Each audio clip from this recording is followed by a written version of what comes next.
member for Calgary-Midnapore.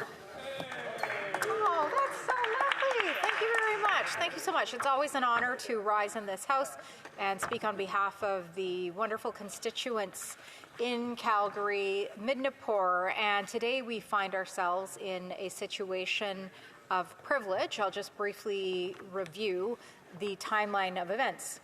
On June 10th, the House adopted a motion calling for the production of various documents related to SDTC to be turned over to the RCMP for review. Of course, we've also referred to this as the Green Slush Fund. This is what you at home would know this as. In response to the motion adopted, departments either outright refused the House order or redacted documents turned over citing provisions in the Privacy Act or Access to Information Act. Nothing in the House order contemplated for redactions or necessitated redactions. The House enjoys the absolute and unfettered power, or it should, to order the production of documents that is not limited by statute. These powers are rooted in the Constitution Act of 1867 and the Parliament of Canada Act. In a response to the failure to produce documents, our Conservative House Leader, the member for Regina Capel, raised a point of privilege, arguing that House privilege had been breached due to the failure to comply with the House order. Then, on September 26th, the Speaker issued a ruling on the point of privilege raised and found that the privileges of the House had, in fact, been breached. Now, Madam Speaker, I wish I could say that this is the first time that this type of privilege has been breached, but we have come to see that it is a practice of this government to not hand over the documents, to withhold documents, not only from this House, we've seen this in committee as well. It's a tactic of this government, and it is actually an action which obstructs democracy because it does not allow us access to the documents, the Canadian public access to the documents, in this case the authorities, access to the documents so that they can review the information in full to act upon it and for Canadians to decide upon it. And this is, of course, why this government, this NDP Liberal government, this past 9 years, refuses to hand over documents. This is why they do it, because they want to withhold information. They don't want to be judged on this information, because certainly it would be found damning. What other reason could there be? They're simply trying to hide something, but this is not a new practice for this Liberal NDP government. I'll name some examples, Madam Speaker. The carbon tax. We had a situation where the Liberal government was declining to release its internal analysis of economic impacts of carbon pricing and refusing to say why it was keeping the data secret, even as it criticized the federal budget watchdog for an error in its analysis of the policy. And I have behind me our wonderful Shadow Minister for Natural Resources, the incredible member from Lakeland, and I know that she has dealt with this specifically in her work, that she has faced obstruction of information relative to carbon tax pricing and relative to the natural resources sector. So she will remember this, and she will understand this, this has taken place several times before, and that's just the first example where data was withheld on the impacts of carbon pricing. And why? Why? It's the same reason that we are not having the carbon tax election right now that Canadians want so badly, is because this government has withheld information on the carbon tax because they don't want to be judged upon it. It would just give Canadians more information and more reason to distrust them, to not feel confident in how they're running this country. And it's evident for them when they go to the grocery store, when they go to the fuel pump, when they pay their heating bill every year, and not just families, businesses, community organizations. But this is one example. The second example I will give of this withholding documents, Madam Speaker, we've seen, is in the Foreign Interference Review. Here we have an article that states Liberals blocking access to 1,000+ documents, says Intel Oversight Panel reviewing foreign interference. Another reason that this government wants to hide these documents is a result of, again, democracy, fairness in our elections. I'm actually quite concerned about the carbon tax election when we have it. The wonderful member today from Wellington, Halton Hills, thank you so much, was attempting to speak today, and actually members of the government were chastising this individual for speaking up against foreign interference. Foreign interference when it was his family who was targeted, his family, and I'm getting sneers from the government benches as a result of me calling this out. But this is what happens when you have a government that doesn't want to release information to the Canadian public, to the House of Commons. It's disgraceful, Madam Speaker, but here we have another case again with foreign interference where the government did not want to release the documents, as we are seeing here with the Green Slush Fund and the SDTC handing over of documents. So very disturbing. The next one, Madam Speaker, an issue that is very close to my heart, the ArriveCan issue. The previous speaker, the member for Cypress Grasslands, mentioned some of the main characters out of the ArriveCan scandal. But this is another situation where, in the Committee of Government Operations, a committee that is accountable to oversee the spending of the government, to review how funds are going to be spent and have been spent, were withheld documents. And I have here a Globe and Mail article. I know that the government loves to quote Globe and Mail articles, so I'll quote one at this time. Canada Border Services Agency misses deadline to hand over ArriveCan invoices, declines to identify subcontractors. And you may have seen earlier in the House today, Madam Speaker, I was very pleased to share the information with the House, with Canadians, that the procurement ombudsman has in fact decided to undertake a review of the bait and switch practices of this government to ensure that Canadians are getting value for money and that subcontractors of government contractors are acting in alignment not only ethically but for the best value for dollar for Canadians. That's some other good work that we are doing here in the House of Commons. But again, it's so difficult because this work is obstructed in the effort to obtain documents. So to expand upon this article, it says here, and Bill Curry always does a wonderful job of covering these scandals of the government. The Canada Border Services Agency has missed a committee-ordered deadline to hand over outsourcing invoices, i.e. documents, related to the ArriveCan app. And the agency president told MPs Monday that she couldn't provide a timeline for handing over the documents. And that's another mechanism that we see with this government is, you know, it's almost like a form of gaslighting where someone won't come out and say, no, you're not getting the documents. You believe that the documents are coming, that if you're patient, if you wait, the documents will arrive, when in fact the intention is for the government never to actually deliver these documents. That's exactly it. Thank you very much, colleagues. So, you know, this is another mechanism that this government uses to obstruct democracy, obstruct the good functioning of this House, of committees, to ensure that Canadians have an opportunity to review the work that we are doing and to judge all of the information for themselves, as they will soon do in a carbon tax election, Madam Speaker. I'll move on to the next example, Madam Speaker, where documents were withheld by this government to the House of Commons and to Canadians, the Winnipeg labs. Who can ever forget this shameful NDP Liberal cover-up, where we had documents withheld of the most serious of national security scandals, detailing Beijing's infiltration of Canada's highest security lab. The Prime Minister defied 4 orders of Parliament and took the House of Commons to court, in fact, to block the release of these documents.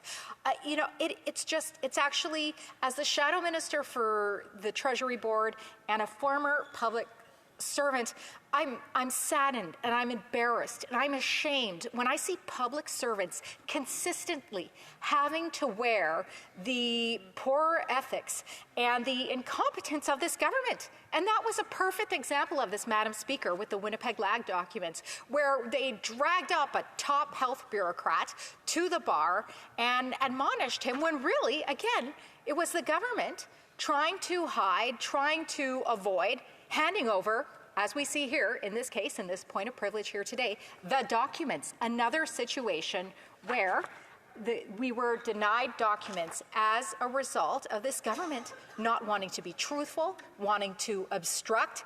And this SDTC situation here today, the Green Slush Fund, is just another example of that, Madam Speaker. Another one, Madam Speaker.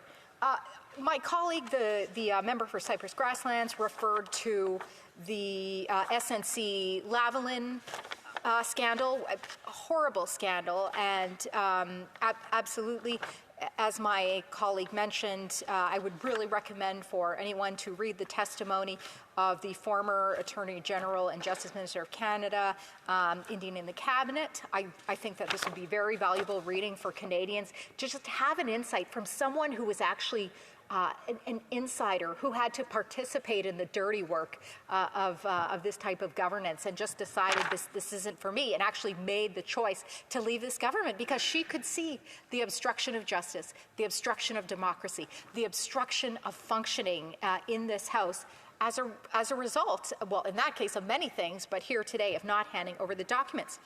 But also relevant to that era, because we're in a new era of scandal now, aren't we? Yes, but from that same, it's always a new scandal. It's like Taylor Swift eras. This is the Green Slush Fund era, exactly right. And we've exited the Arrive scam era. We're in the Green Slush Fund era. But this is from the SNC, exactly. This is from the SNC-Lavalin scare era, where they did not produce the documents for.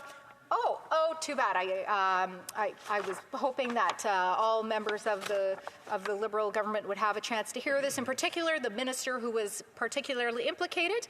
But this is the We Charity. The We Charity. This is what I am getting to. Is the We Charity, where again documents were not handed over, obstructing justice. So, the government released thousands of pages of documents related to the We matter. Oh, congratulations.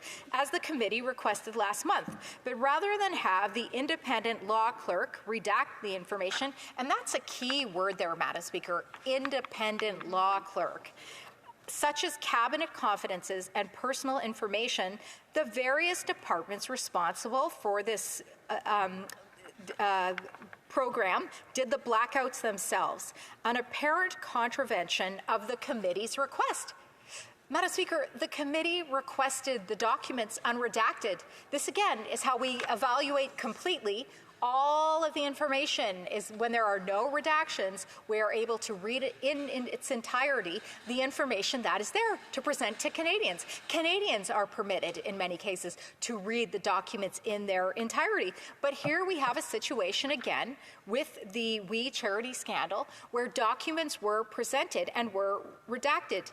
Information only known to public servants who red-penciled out the material. That's scandalous. Not even a Sharpie, Madam Speaker. Red-penciled out the material.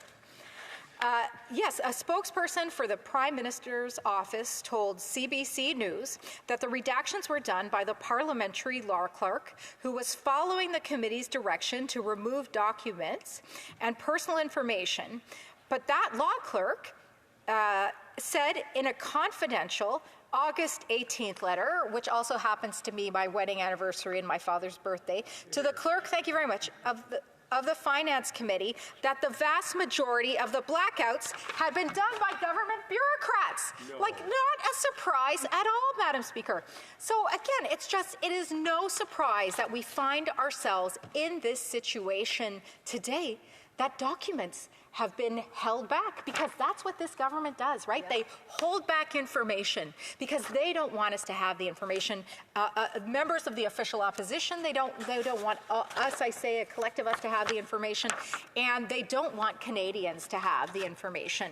Madam Speaker, I have one more example, Madam Speaker, of the government holding back information, and this was relative to not even the latest Governor General scandal. Of course, the trip that she recently took to Quebec, where it seemed that she has not been able to achieve a level of competence in our deuxième langue officielle, our second language, despite committing to take classes.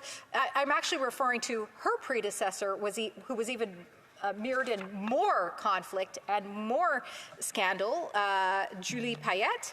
And I will say, when I served as consul to Dallas, Texas, I did audit Ms. Payette's invoices because she was based out of Houston. We have a problem at that time, and I don't ever recall any discrepancies, but this is information relating to documents that were held back relative to the former Governor General.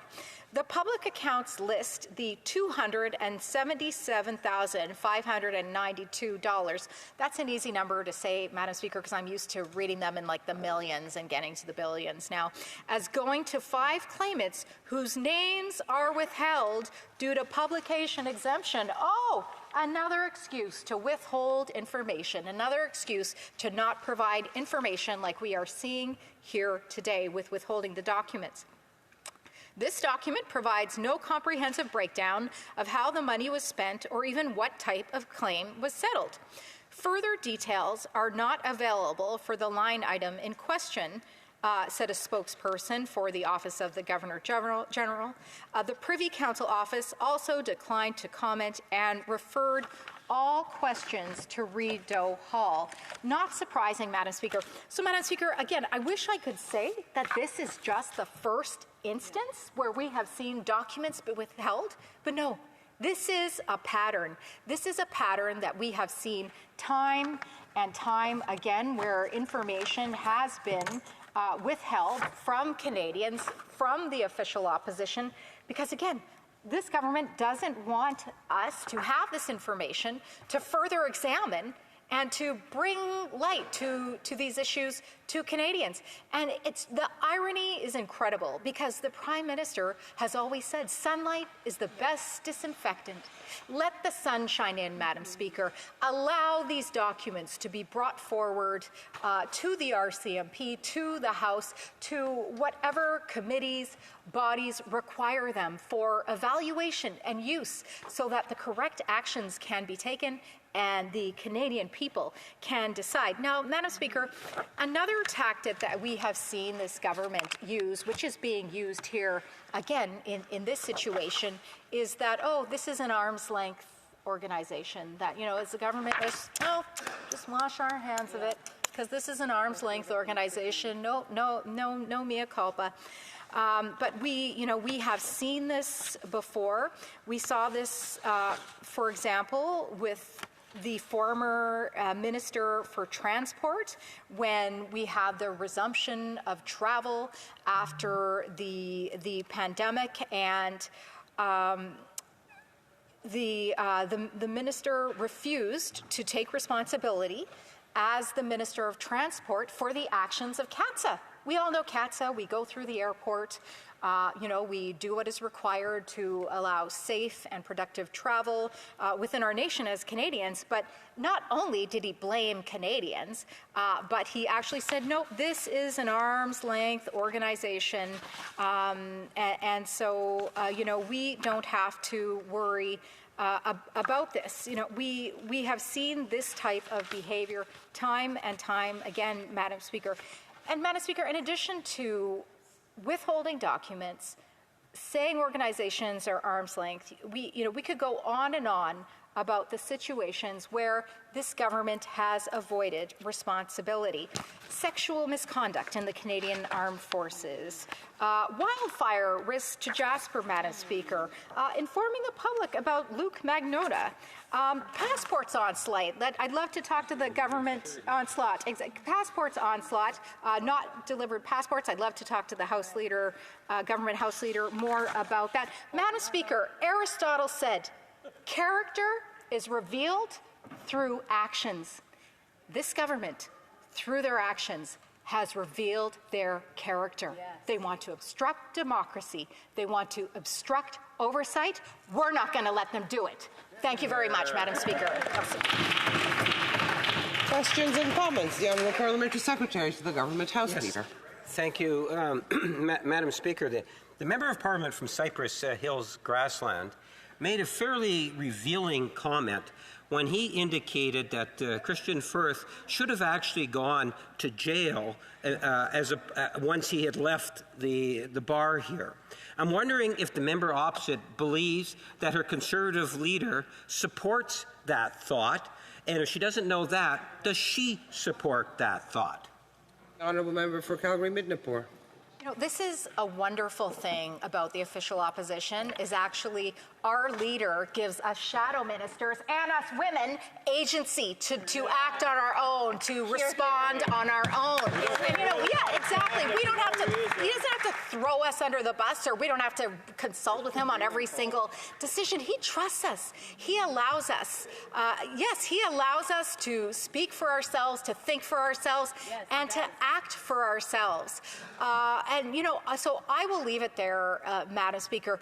I guess the last thing I will say once again is it breaks my heart to see public servants, contractors, anyone who needs to be thrown under the bus will be thrown under the bus by this government. But as for me, and even I'm looking at 3 female shadow ministers around me, we have voices, we have agencies as members of the official opposition. We don't throw our women. Questions and comments on the member for Saint-Hyacinthe-Bagotte. Thank you, Madam Speaker. Should I wait a bit? The honourable member. Thank you, Madam Speaker. I want to make sure I'm not disturbing anyone when I speak. I'm always concerned to do the right thing. So my question for my colleague, and obviously since she knows our position, we agree that yes, there is a privilege that was not respected, but nevertheless, is the problem not larger than this state that seems to be creating substates within substates within substates? That means giving funds to companies like this that are private, that subcontract and do a bunch of things after that, but companies that are not accountable to our constituents, against a backdrop that they should have the expertise to do the work. The honourable member for Calgary-Midnapore. Yes, thank you very much. I'd like to thank my colleague for his question. In fact, I think that's part of the problem. The problems are created by the government that decided that they don't have to produce the documents. They don't have to provide the information and share it. I think the situation would be much easier to navigate for Canadians and to understand if the government acted ethically and in a more acceptable manner in this House and for Canadians. So in my opinion, yes, it's a problem, but the problem is the government, Madam Speaker. Questions and comments, the Honourable Member for South Shore St. Margaret's. Thank you, Madam Speaker. The member for Calgary-Midnapore has done amazing work dealing with the McKinsey scandals of the Liberal government, the ad scandal, and many others. I actually have a spreadsheet in the office to try and keep track of them. But as the spurless argument of this government as to why they won't provide the documents over a House order is because somehow they think that the only way the police can investigate a crime and ask for documents is if the police do it, which is actually totally false. And the member is an experienced diplomat, and I would ask her that in her time as a diplomat in Canada, I'm not saying that this happened, but if it ever did happen, and you discovered that an employee had absconded with taxpayer money from an embassy or from a mission, would you have to leave that employee in place to continue to do the work until the police discovered that that was going on and went to the courts to ask? Or would you, as the employer responsible for that money, actually have a responsibility to contact the police, provide the documents and information? Is that not another way? And is that not what Parliament is doing here, since essentially it's Parliament on behalf of the taxpayers that own this foundation where $400 million had disappeared and been funneled into Liberal insiders' pockets? The honourable member for Calgary-Midnapore. Yeah, thank you very much to my colleague who I know has so much experience as well before arriving here in the chamber. And I would say to my colleague and to any Canadian who is watching here, anyone who is serving abroad, anyone who is serving in this chamber, their first obligation should be loyalty to Canada. And therefore, they should take whatever actions are required and are necessary to ensure that loyalty to Canada is maintained, whether it's from a security perspective, whether it is from a fraud perspective. The government is not showing loyalty to Canada in not providing documents for the review of the official opposition and review for Canadians. This is a principle that I carry with me in the House of Commons, as do all of my colleagues, and that I carried with me as a diplomat. And you can determine my actions based upon my loyalty to Canada. Thank you very much, Madam Speaker. Questions and comments. The honourable member for Kamloops, Thompson, Caribou. Thank you, Madam Speaker. It's always a pleasure to rise on behalf of the people from Kamloops, Thompson, Caribou. And before I begin, I want to wish a very happy birthday to one of the people in my community, somebody I've known since I was a teenager, and that is Joan Britton, who just recently celebrated her 80th birthday. With that said, I'd like to ask my honourable colleague, what does it really show us when the Liberals, who campaigned on openness by default, won't even give us something that the Speaker has ordered? Isn't that the greatest hypocrisy that we could possibly see in this place? Honourable member for Calgary-Midnapore. Yeah, thank you very much, Madam Speaker, and thank you to my colleague from Thompson, Kamloops, Caribou for the question. You know, it is a hypocrisy. Is it the greatest hypocrisies? I'd say it's one of the greatest hypocrisies that we have seen in this House in terms of a commitment to sunny ways when Canadians are living gloom and doom every single day. A commitment, yeah, indeed, a commitment to openness and transparency, as my colleague pointed out. A commitment to Canadians in general, when really Canadians have been nothing but let down by this government. So this is certainly one great hypocrisy, but there are so many great hypocrisies of this government, Madam Speaker, and Canadians deserve better. And so I just can't wait till we have that carbon tax election. Thank you very much, Madam Speaker. Commentaires, questions, comments. L'honorable député. The Honourable Member for Beauport-Limoilou. Thank you, Madam Speaker. I've said it once, I've said it again. The strength of a parliament has to do with the powers that the people entrust in us. And this trust seems to have been shaken by the actions and decisions that have been taken. I would like my colleague to speak about how Canadians' trust in Parliament has been shattered. And I would also like to wish happy birthday to someone in my family. Joyeux anniversaire. Happy birthday to her as well.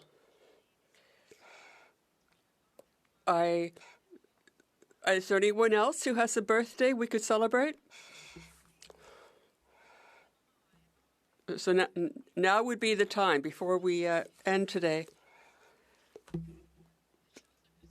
The most important thing for citizens of a country is to have trust in their government, and that does not exist at this time. This is absolutely clear. It's clear that Canadians have lost trust in their government, and for this reason, we need action. Lake. Thank you, Madam Speaker, and I'm going to join in some of my colleagues in this day of celebration and actually wish my husband a very happy 4th wedding anniversary. When we got married 4 years ago, I didn't think I would be standing here in this House of Commons asking questions on scandals, and it has made me reflect on when I first started getting interested in politics. It was right around the Gomery Commission time. And when I think about the normalization of scandal, and after 9 years of this government that claimed that they were going to be sunny ways and open by default, and we see pattern after pattern, case after case of hiding facts from Canadians and trying the very best to avoid every single new scandal. It's hard to even keep up after the last 3 years of the number of scandals just in the last 3 years. And so my question to my honourable colleague who has been at the forefront of finding many of these, what do you think the solution is for Canadians? Honourable Member for Calgary-Midnapore. Thank you very much, Madam Speaker, and thank you to my colleague, and congratulations on your 4th wedding anniversary. It is sunny ways that you are still married, so well done to you.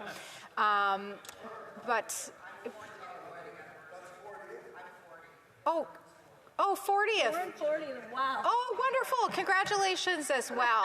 That's so great. What a day of celebration. I hope our whip and our House Leader don't mind all of this celebrating. Might be getting a little too congenial. But nonetheless, it's, it's incredibly disappointing. And, it's interesting because if we think about the Gomery scandal, this was some time ago now. And, to think that exactly 2005, almost 20 years ago, as the member for Thompson Kamloops Caribou points out, that's right, the end of the Chrétien era, speaking of different eras once again. But my point is that, Harper came in last time as a result of this scandal.